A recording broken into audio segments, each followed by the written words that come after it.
শুভ দুপুর বন্ধুরা, চলে এসেছি আজকের লাঞ্চ মেনু কি কি আছে সেটা শেয়ার করতে। নিচ্ছি গরম ভাত,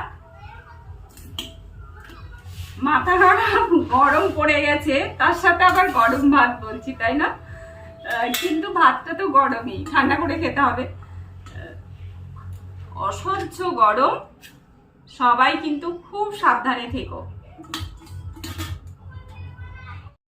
গ্রীষ্মকালে আমরা খাবারের সাথে সাথে পোশাকটাও যেন দেখবে তখন কালার গুলো ভীষণ ডিপ কালার পরতে ইচ্ছে করে না, মনে হয় একটুখানি বেশ হালকা কালার পরবো, যেটা আমাদের চোখে একটা কি বলবো মুগ্ধতা দেবে, চোখ দেখে যেটা তৃপ্তি পাবে সেরকম কালার পরতেও কিন্তু ভীষণ ইচ্ছে করে, তাই না?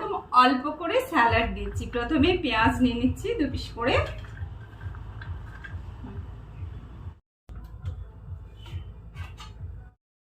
পিস করে বাটা মাছ ভাজা নিয়ে নিলাম।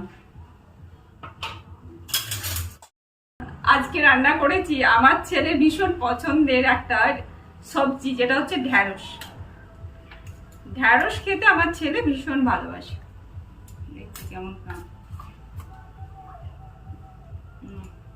কাঁচা পোস্তর গন্ধটা খুব সুন্দর হয়, তাই না? আজকে বানিয়েছি ঝিঙে আলু আর লাল ডাঁটার পোস্ত। এটা তো জাস্ট খেতে, মানে আমি গন্ধ শুকে আমার মনে হচ্ছে এটা দারুণ হয়েছে রান্নাটা, খেতে তো ভীষণ ভালো লাগবে। আজকে বানিয়েছি আমকাসন্দি দিয়ে রুই মাছের একটু পাতলা ঝোল। এটাও খেতে কিন্তু গরমের দিনে জাস্ট ফাটাফাটি লাগে। হজম হওয়ার জন্য একটু করে টক দই নিয়ে নিচ্ছি। দই খেলে কিন্তু হজম খুব তাড়াতাড়ি হয়ে যায়, টক দই। আর তার সাথে একটুখানি করে নিয়ে নিচ্ছি আমের চাটনি। এটা কালকে বানিয়েছে, এটা আজকে রান্না নাই।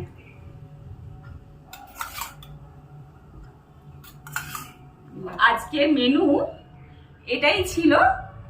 খাওয়া শুরু করি এবার।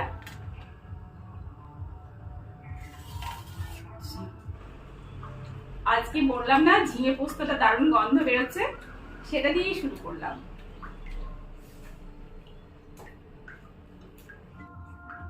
তো চলো খাওয়া শুরু করলাম, তোমরাও খাওয়া দাওয়া করে নাও। টাটা। শুভ দুপুর বন্ধুরা, চলে এসেছি আজকের লাঞ্চ মেনু কি কি আছে সেটা শেয়ার করতে। নিচ্ছি গরম ভাত, মাথা গরম পড়ে গেছে, তার সাথে আবার গরম ভাত বলছি, তাই না? কিন্তু ভাতটা তো